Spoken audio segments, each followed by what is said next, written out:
ज्वेलसी, मत्सर किंवा अगदी बोलीभाषेत म्हणायचं तर एखादी व्यक्ती माझ्यावर जळते किंवा ती माझ्यावर खूप ज्वेलस असते असं आपण सारखं म्हणतो ना.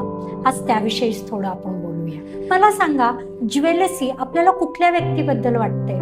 म्हणजे मला जर एखाद्याची ज्वेलसी वाटायची असेल, मला इंग्लंडच्या राणीबद्दल किंवा माधुरी दीक्षितबद्दल कधी ज्वेलसी वाटते का हो? नाही ना.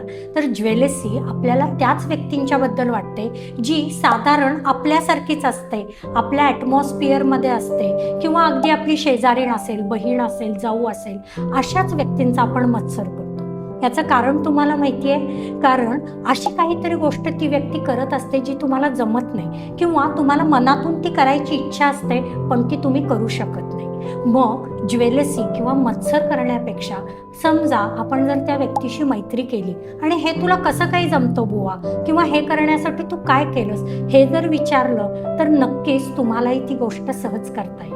त्यामुळं आजपासून जर कोणी तुमच्यावर जळत असेल तर फक्त इतकंच म्हणा, असं काहीतरी तुम्ही करता आहात जे तिला करता येत नाही.